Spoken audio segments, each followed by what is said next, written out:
recognizing that there is a true need out there when it comes to housing.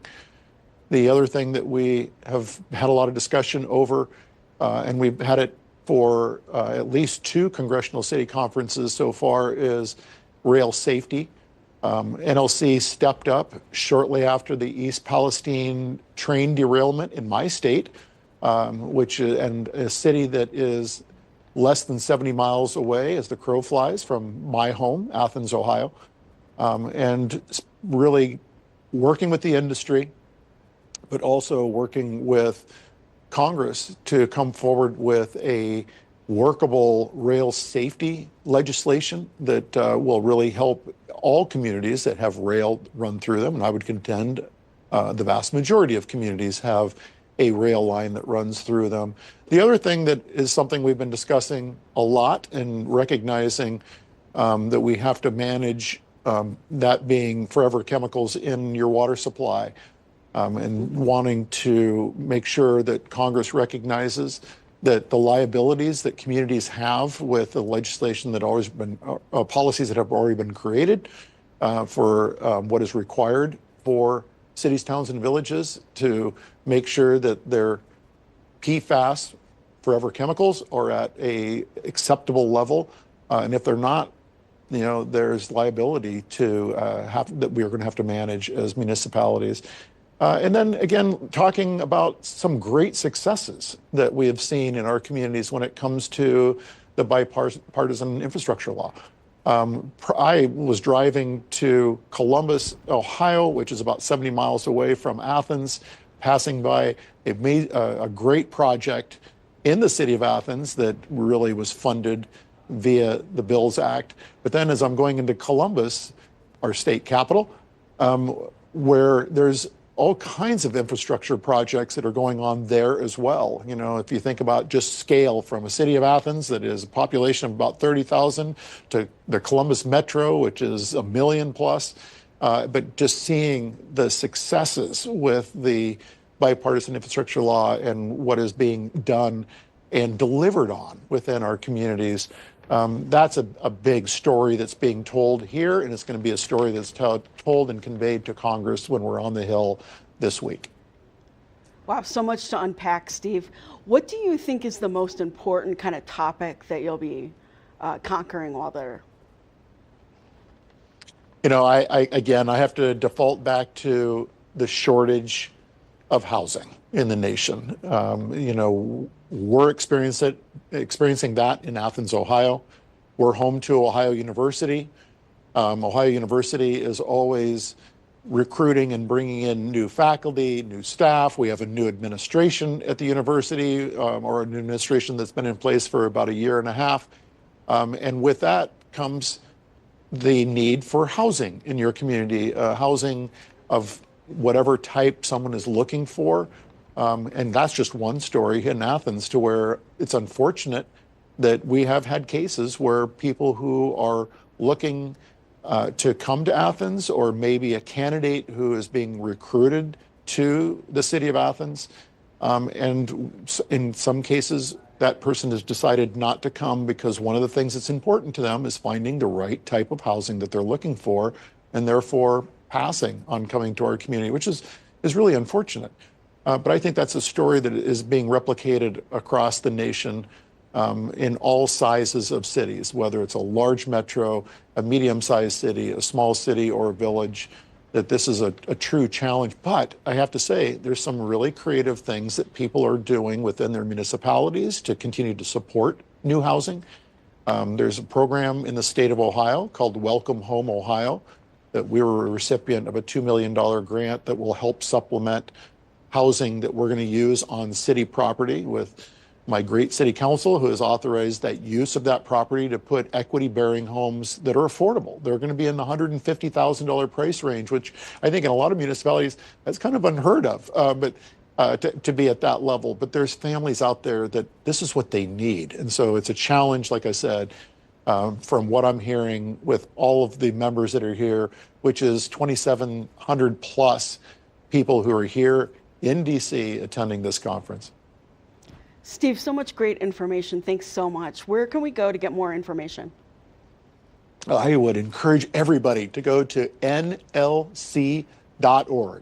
nlc.org, you can find everything and scroll through the tabs because there's information in there that I think most people would find very beneficial. Thank you so much, Steve, for joining us this morning. Steve Patterson with NLC President, we appreciate your time. And we'll be right back with more Good Morning Vail after this. Good Morning Vail.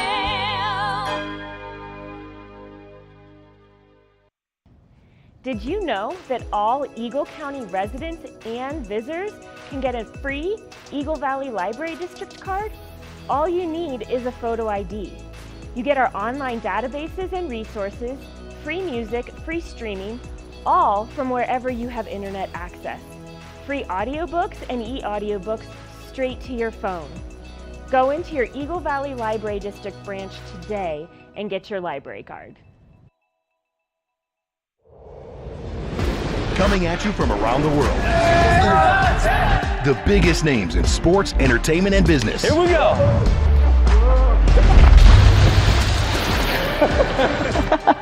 Yeah, there's no way. Exclusive access and one-on-one conversations. Yeah, you guys really did some deep research. I don't think we should give him any more information. In depth with Graham Bensinger. TV8 Vail is expanding its distribution, and we want you to be the first to know. You can now find TV8 and our all-Spanish live stream Conecta en Vivo on Roku and Amazon Fire TV. Search the channel store for TV8 Vail and Conecta en Vivo on your device and add them to your list of favorite channels. And as always, you can continue to live stream on our website at tv8vail.com or find us on Spotify. At home or on the go, you'll never miss a minute of your favorite local programs on TV8.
You know TV8 Vail has great local content, but did you know about our production services? Hire an expert to develop your website reel, commercials, live stream events, studio production, and more. If you can dream it, we can help you do it. TV8 delivers high-quality content in both English and Spanish. Contact us today to discuss your next project. Email Danielle at tv8vail.com or call 970-628-9881.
Just like you and I are having a conversation. Perfect.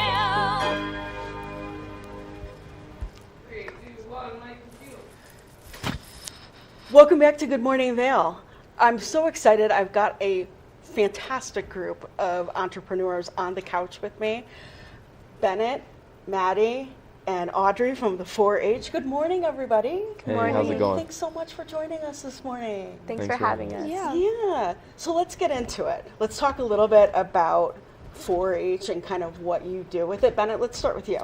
So I'm a senior in high school right now. I've been in 4-H since I was 8 years old. I've shown poultry, lambs, and I'm showing lambs and cattle this year. I've also done a lot of other parts of the program. I've done shooting sports, gone to leadership conferences. Maddie, what do you? Hi, I'm Maddie. I'm currently a junior in high school. I raise market lamb and market swine, and yeah, I'm just trying to get as much leadership out of this program, so going on trips and things like that have been big on my list. I'm a freshman. I'm Audrey, and I do lambs and rabbits, going to different things like LDC and different things like that, yeah. That's great.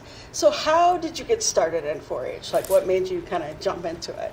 My parents were in the program, so they wanted me to be a part of it, and since then I've kind of fallen in love with it, and I love working with livestock and going to shows and showing competitively. It's just kind of a passion of mine. Nice. I personally met someone who was very dear to me. Her name is Jenny Leonetti. She brought me into the program, and I got hooked, and I've loved it ever since. I just heard about it from different people around town and decided to try it. That's great. So walk me through this a little bit. Like, what is it that you kind of do in 4-H? Like, what's the process like? We're all a part of a 4-H club, and then we all come together during county fair, and depending on what kind of a project you're in, there's indoor projects. You can do sewing, cooking, stuff like that, or you can go the livestock route and show animals. So we'll take care of our animals all year. You know, we're getting up early, making sure that they're taken care of, feeding, watering them, everything, and then we'll bring them to county fair and be able to show our hard work from that summer. And on Saturday, we'll be able to sell our animals at the livestock auction and make a little bit of money. Very nice. Yeah. Very nice.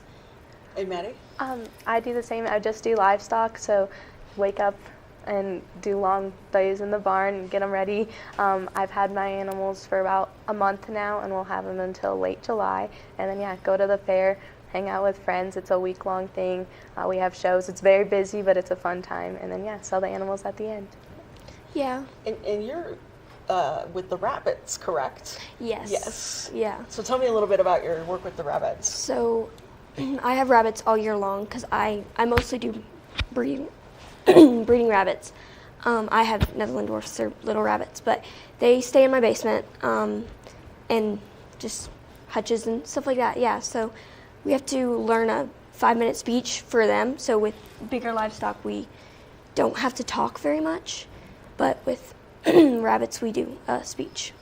And what does that speech kind of consist of?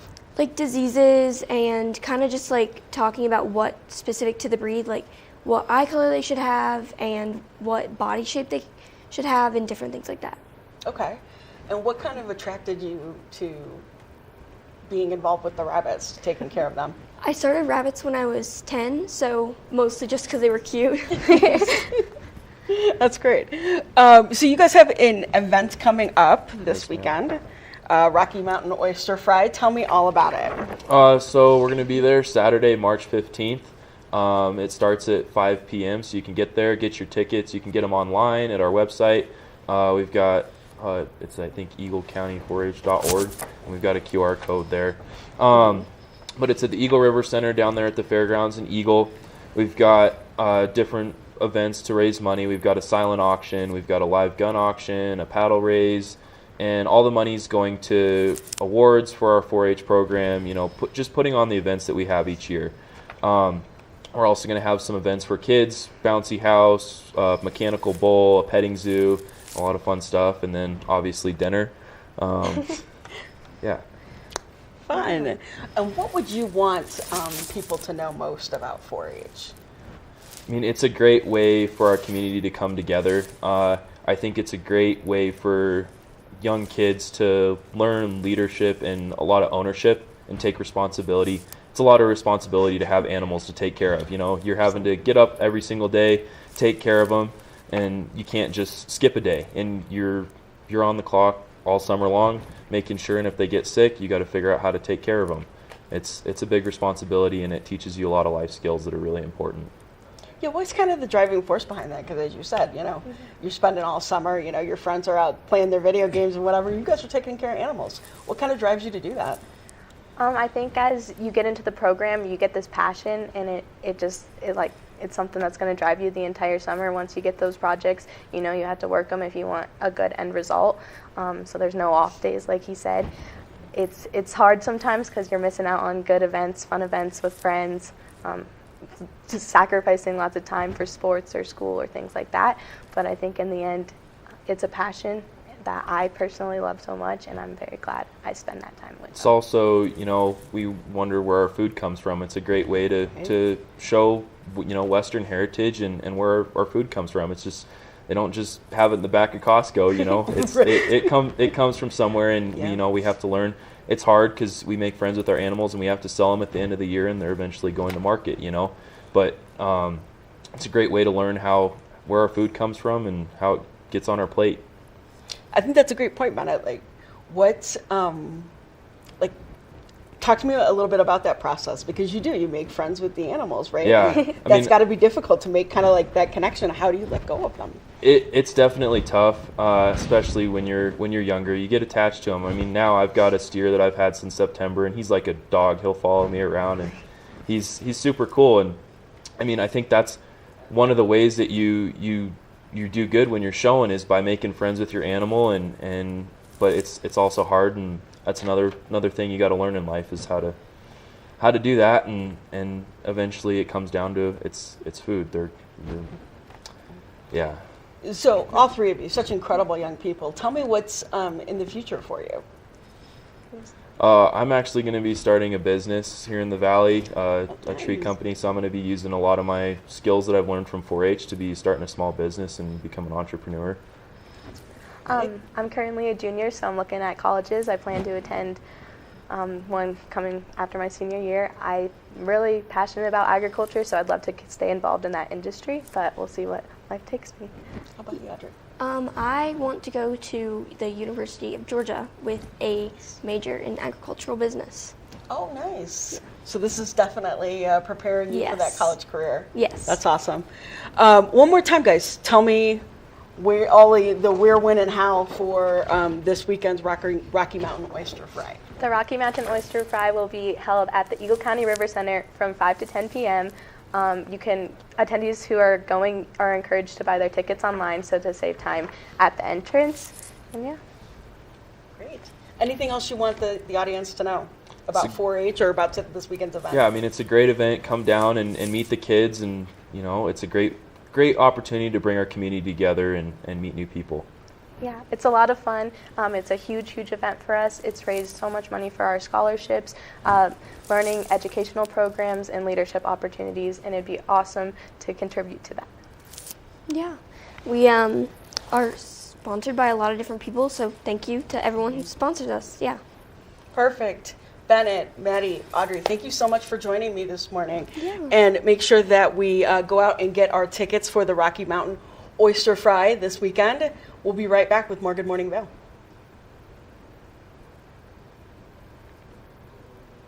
Good morning, Vail.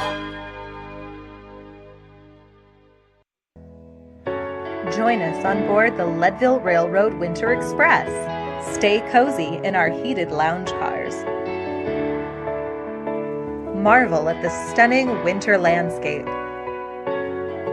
Sip delicious hot chocolate. Don't forget to check out our new specials.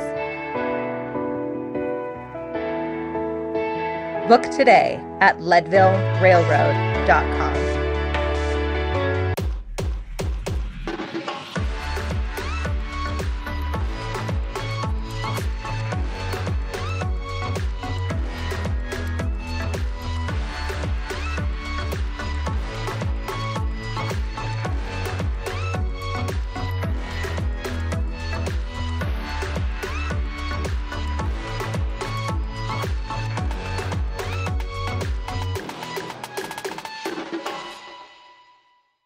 Ready to power up for summer? Whether you hike, bike, golf, or just want to feel great, get ready for summer with Mountain Recreation. Sign up for our Power Up for Summer promo and get 4 personal training sessions, a nutrition consultation, and exclusive recovery group access, all for $250 at the Gypsum Rec Center. Register by March 24th for April sessions at mountainrec.org or the Gypsum Rec Center front desk. Mountain Recreation. Active, healthy, together.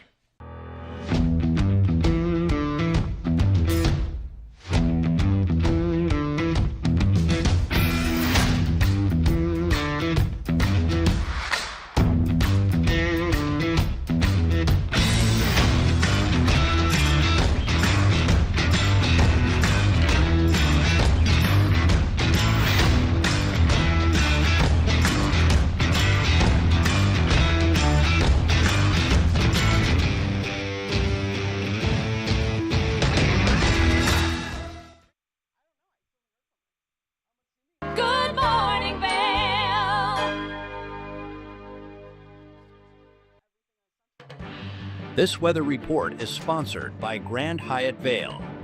Escape the cold and embrace the après-ski vibes at the Grand Hyatt Spa, where you'll find tranquility rooted in traditional alpine wellness.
Lens of the Day is brought to you by Eyepieces of Vail and Goggle Bar. It's time for Lens of the Day, sponsored by Eyepieces of Vail. Eyepieces of Vail has locations in Basalt, Snowmass, Vail, Lions Head, Beaver Creek, and Edwards for all of your eyewear, and in this case, helmet needs. Today we're going to talk about the Smith Nexus. Now, there's been a lot of new technology that has taken place in some of these helmets. This is no exception to that.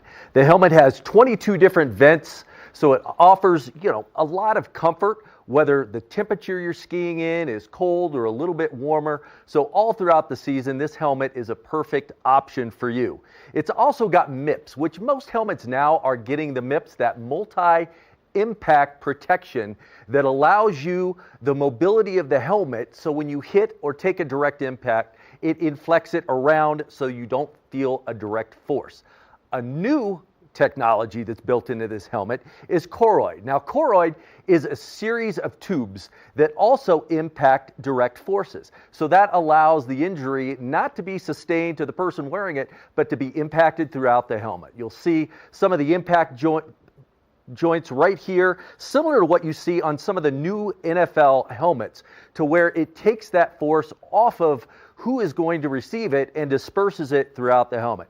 What a great product this is, and it's so durable. This is something that is going to last season after season. So Smith has great technology. The Choroid is something new that they're building in the helmets.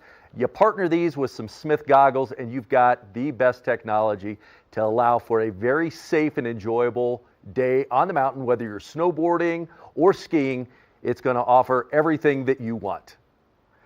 Eyepieces of Vail, great partner here at TV8 and Good Morning Vail. Make sure you visit one of their local areas, whether you're in Basalt, Snowmass, Vail, Lions Head, Beaver Creek, or here in Edwards. Good Morning Vail.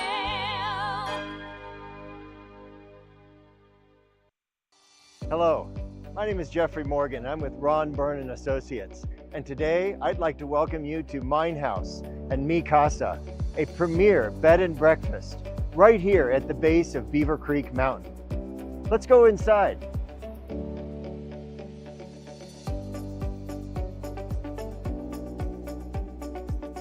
This property is currently being run as a bed and breakfast with 20 bedrooms, all with ensuite bathrooms. Right now we are standing in Mi Casa, and next door we also have Mine House. A wonderful opportunity to own a turnkey hospitality business, but it's also an opportunity to own it as a private residence.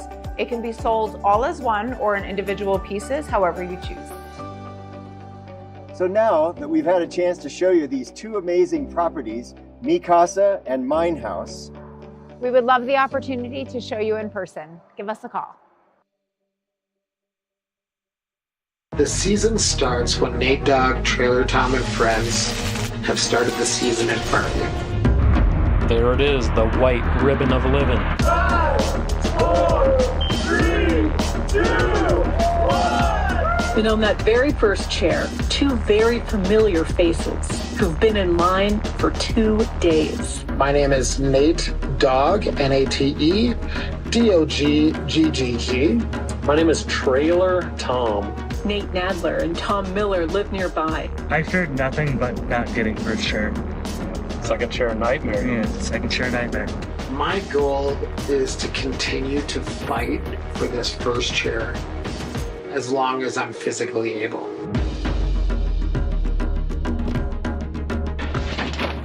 First chair coming at us one more year.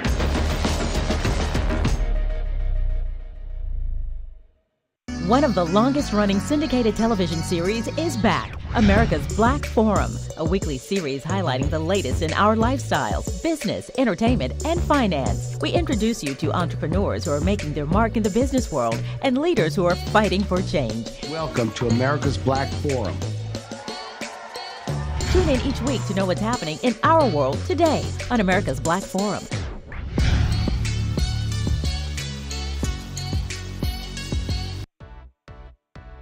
Hi there. Are you ready to explore famous neighborhoods from New York City to Kentucky? Watch The Neighborhood with host Nicole Newman. Featuring famous people, unique history, and delicious places to eat and drink. Our viewers get an inside personal look at each neighborhood. With each episode we learn, grow, laugh, and live like a local, not just a visitor. Welcome to The Neighborhood. Check your local program schedule and tune in. Good morning, Vail.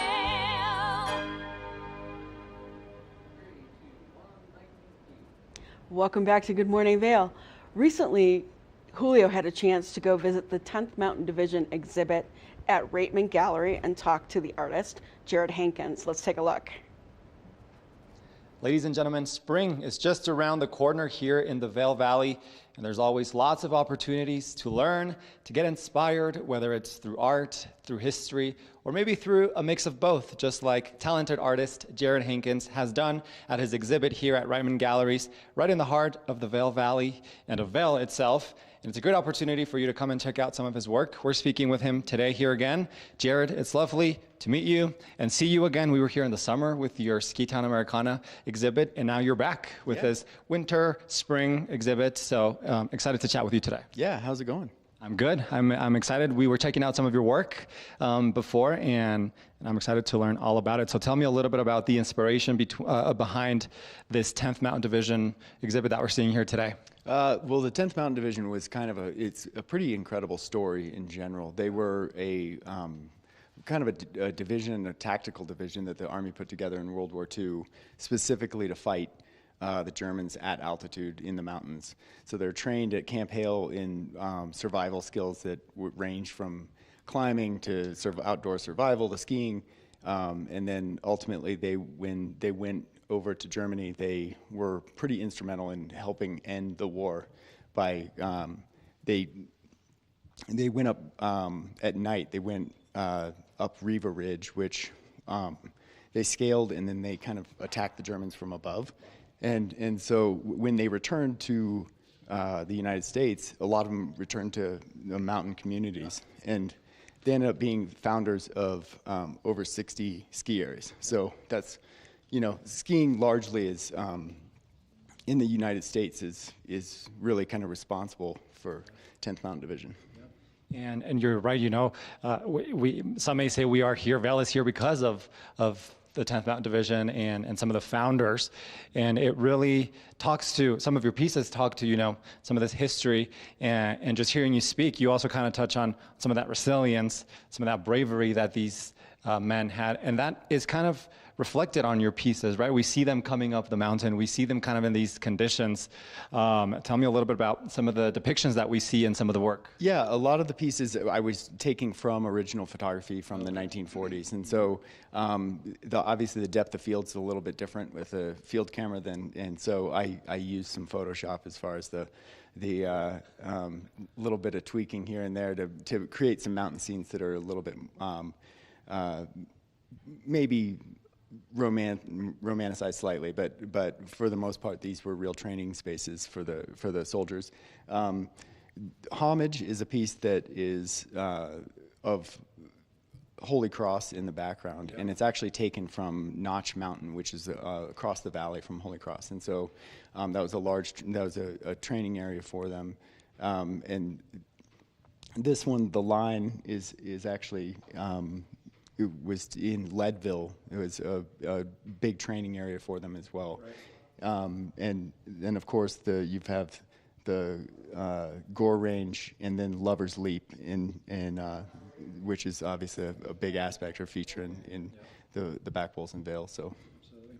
And as I was kind of reading through the description and through some of your work, I noticed that you say, you know, a lot of the times in photography or even in art, we see these landscapes or these kind of scenery depicted, but not from the perspective of the skiers and stuff. So I think you really wanted to tap into that and really kind of show these landscapes as maybe some of these soldiers were. Yeah, I've leaned into a lot of early photography of the American West, especially with early black and whites and those kind of things. And so I really like the streakiness and old dinged up, you know, kind of tintypes and that kind of photography. And so I use some of those effects in my work. So the 10th Mountain, it wasn't much of a stretch to kind of bring in that element of the soldier and use some of the old black and white photography that you can find online. Which, kind of speaking about that black and white photography, that is kind of the reason why some of these pieces, maybe aren't as colorful as the ones we were seeing over the summer, because you were kind of using some of that black and white photography. But I think due to the natural scenery and the natural colors of winter, it works well.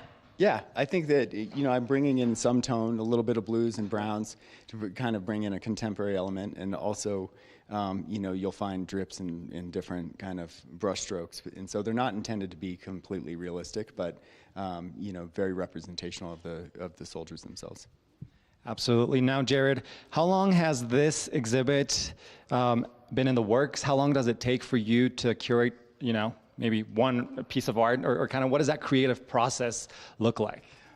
So after the July show, I had one piece in that show that was a 10th Mountain Division piece, and it sold pretty immediately. And so it was one of those where when we started discussing a show over the next couple months, I thought, this would be a good angle at least to kind of bring in for the winter. And so I just started doing some research and really started delving into kind of the archives of 8mm film and kind of doing a lot of different some of the resources. There's no one real resource for the 10th Mountain Division. The Ski and Snow Sports Museum here in Vail has a lot of resources and books and that kind of thing, which is helpful. But it takes a lot of kind of putting the pieces together in order and then figuring out what sizes are going to work with what pieces and then sort of going after it from there. So it's the process takes a handful of months, including the painting, but each piece is totally different. Some take 20 hours and some take 50 to 60 hours. So it just depends on the piece. I would have thought it took way longer than that. I would have thought maybe a year or maybe more than that, but it really is a few months where you're getting inspired and doing all this research, all this work behind to then be able to pull all of these pieces into the exhibit that we're seeing here today. I love that you kind of implement into some of these pieces a little bit of like hidden meaning behind it? For example, the chairlift that we see here behind us with the 66, for example. Tell me about that. Yeah, Vail was established as a town in 1966, and so that was kind of a meaningful little spin on, what number do you put on the chairlift? But as a town, I think it required 100 people to be living here permanently or something like that. So I mean, it's a really very little turning point, but you see what it's become in the last 60 years. It's pretty incredible. It is an incredible, and I love that you're depicting some of this history behind Vail and behind our mountain region through the 10th Mountain Division. And for anybody that's visiting Vail over the next few weeks through spring break, come on into Raymond Galleries in Vail and check out some of the work that we see here behind us. Tell me a little bit about how long this will be in display for, and how folks can come in and check out the work. So it is starting on the 5th, and then it's going through pretty much the middle of April, so the end of season, really. I mean, they'll probably, they may or may not rearrange the gallery April 13th, something like that. So it's going to be here for a few weeks at least. Well, come on to Raymond Galleries here in Vail. Check out some of Jared's work if you're wanting to maybe inspire yourself through some of this historical pieces. Landscape, I think, is another huge, kind of emphasis of a lot of these paintings. So, we're excited for you to be back in town, and hopefully we'll see you back here again soon. Yeah, thanks for having me. I appreciate it. Thank you, Jared, for showing us your work. Come on in through the middle of April if you're in town in Vail, Raymond Galleries. Come on, check in Jared Hankins' 10th Mountain Division exhibit. We're going to take a short break, and we'll be back with more of the show after this. Stay tuned. Good morning, Vail.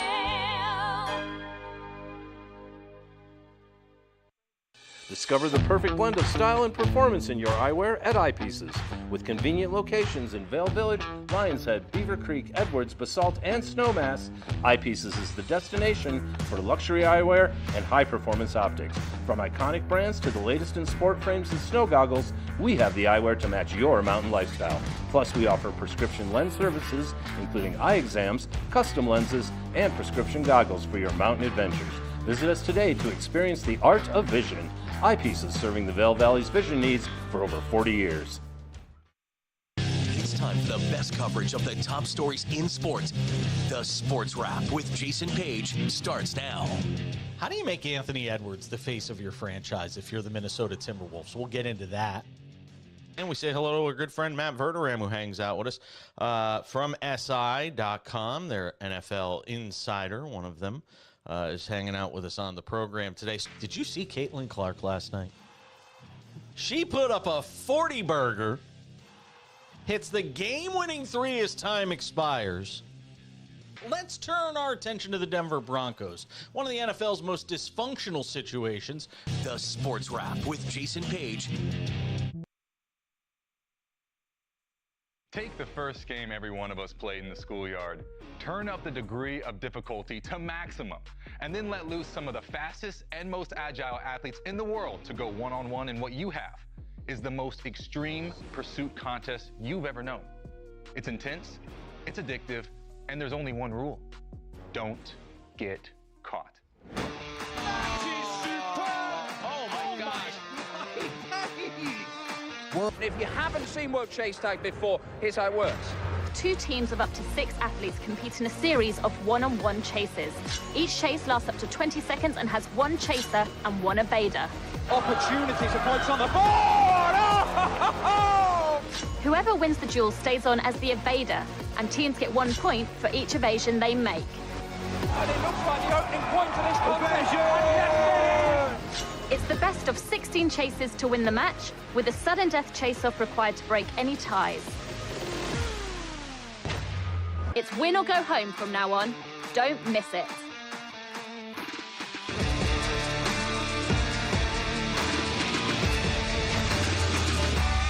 TVA Vail is proud to announce the Wacky Winter Reading Program. We're asking children of all ages, K and even the teenagers going up to 12th grade, read 10 books or 1,000 pages by April 30th, 2025. You can find all the details on our website, tva-vail.com. Thank you to our sponsor, the lovely Eagle Valley Library District, where you can go pick up your book and have a great time. Have a great winter from your friends at TVA Vail. Good morning, Vail.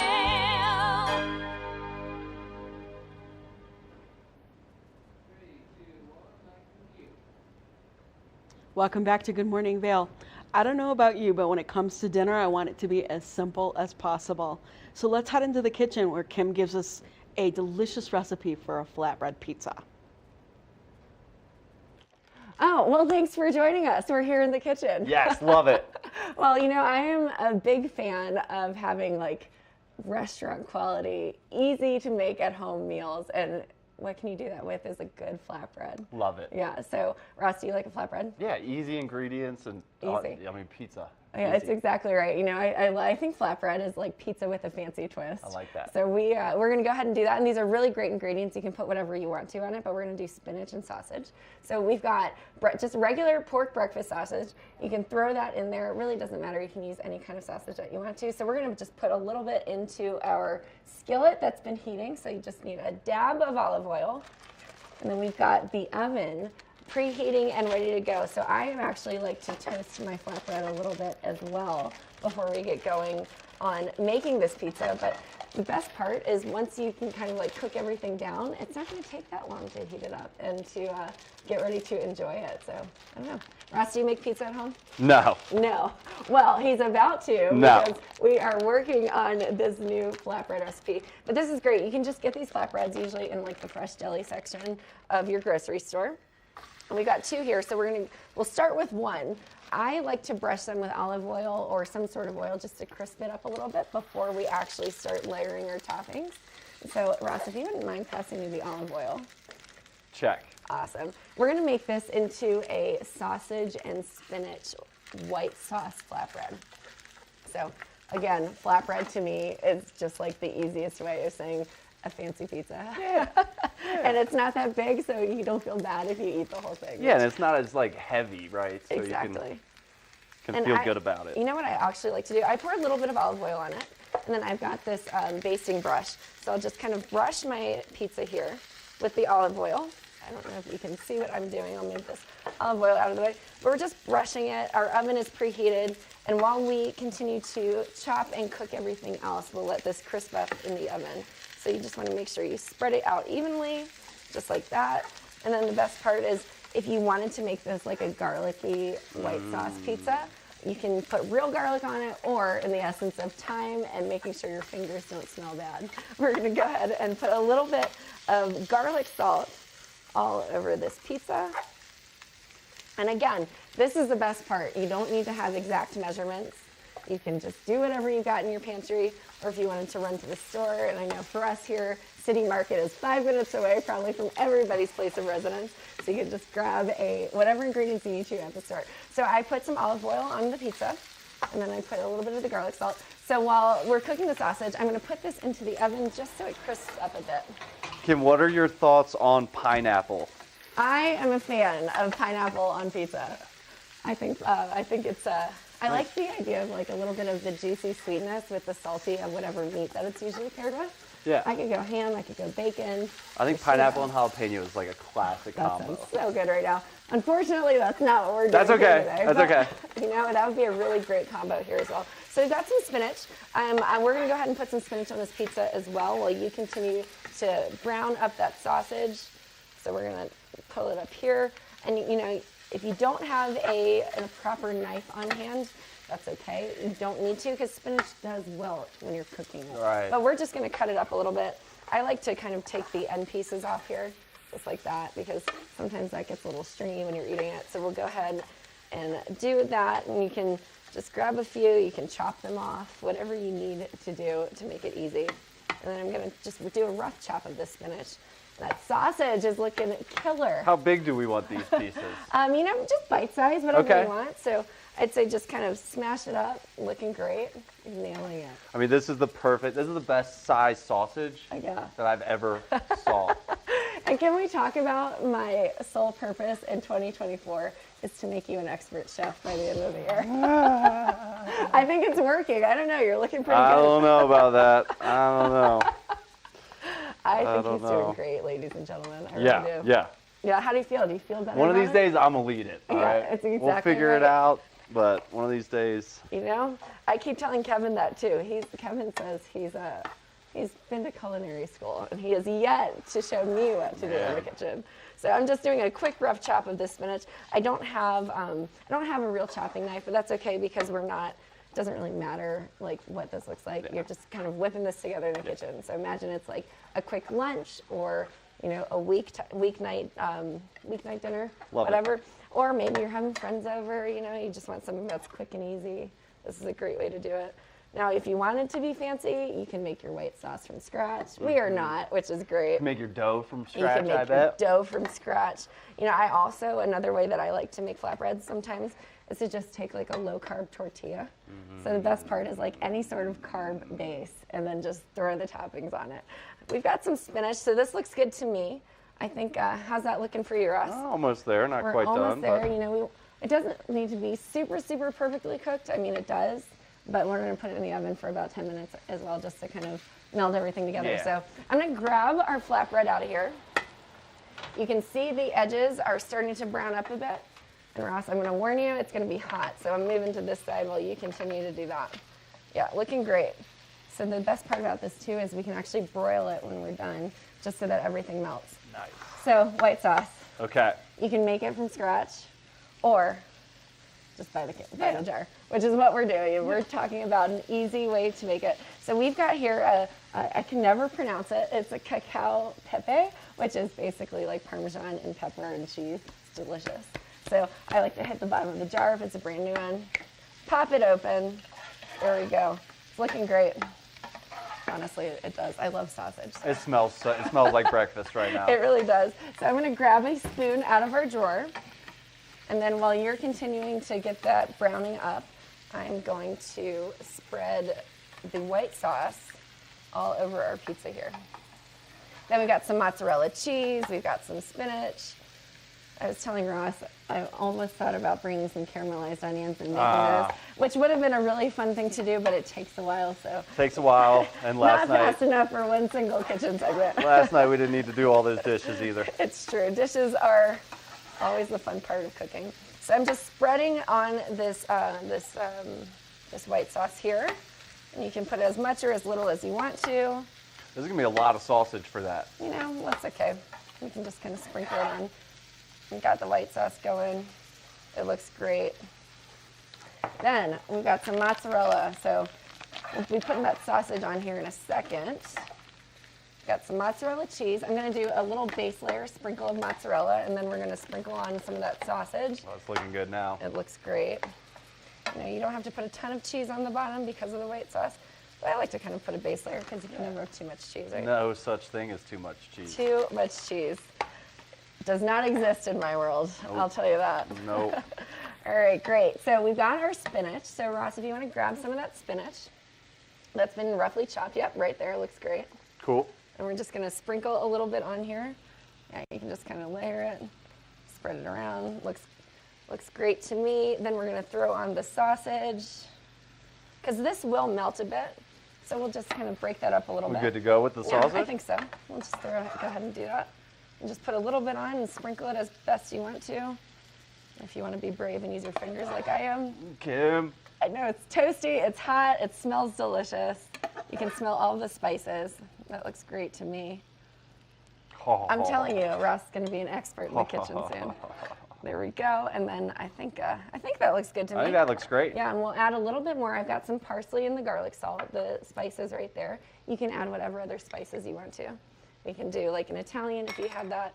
But I just grabbed what's in my pantry, We'll just do a little. Some red pepper flakes. Red pepper flakes are always a great topper. You can either do it before or after. I'm a red pepper flakes after it cooks kind of gal. Yeah. What about you? Right? Whatever. Whatever. A little bit here, a little bit there. A little bit more cheese on this pizza, because who doesn't like cheese, as we've already established? Looks good to me. Boom. What do you think? That looks pretty good. It's going to be a good one. Sometimes breakfast here is pizza for breakfast. I love the thin crust, right? Oh, It's just so much more manageable. So we're going to pop this in the oven. It's going to just kind of all meld together, and then your flatbread pizza will be ready to go. So I'm going to pop this in, and can't wait to try it. Breakfast of champions. We're looking at the pizza. It is a fancy flatbread. It looks awesome. You know, it smells really great. You can smell the garlic from the sauce. You can smell a little bit of the pepper as well. And then the sausage. Who doesn't love the smell of sage and the taste of it? So I'm going to cut it. What do you think? Are we trying it out? Yeah, let's We're do just going to go ahead and cut a little bit. Are you an end piece guy or are you in the middle? The corners are the best. The corners are the best. So we're going to just give it a quick little cut in the middle. Boom. Boom. And then here we go, Ross. Love it. You get to be the guinea pig and tell me what you think. He's like, oh gosh, the pressure is on. All right, well, I'll have a piece with you too. Okay, let's do it. Which one are you going for here? I'm going for here. I like the crust. Well, cheers. We cheers it? We're cheersing. Let's take a taste of this pizza. Oh my goodness. It is so good. My mom taught me not to talk with my mouth full, but I can't help it. You can just taste all of the delicious Alfredo sauce and the sausage and the spinach. Cannot wait to finish this, but we had a great show. We'll see you next time. Good morning, Vail.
I'm Danella Richard. I've made a career traveling the world. I've worked for some of the biggest names in travel, and now I've traded in my business suit for a swimsuit. Swimming with the sharks, swinging at the edge of the world, throwing back a few shots, or shall I say spirits. Woo. Eating some of the best cuisine, and even making a few furry friends along the way. I invite you to come along with me and discover the world. TV8, there's more for you on 92. Serving the local community 24 hours a day, 7 days a week. Good morning, Vail.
Well, that brings us to the end of today's edition of Good Morning Vail. I want to thank our guests, Steve Patterson, and the 4-H kids, Bennett, Audrey, and Maddie. Thanks so much for joining us this morning. We'll be back tomorrow with another edition of Good Morning Vail. Have a great day. Good morning, Vail. See what lies in store for you. There's so many things to see and do. Summer, winter, spring, or fall. Your home in the Rockies has it all. So get up, get ready to start your day. The coffee's brewing, you're on your way. The fun is waiting outside your door. Good morning, Vail. I'm Amy Goodman, host of Democracy Now! Our independent news hour offers diverse perspectives and unique opinions, often unheard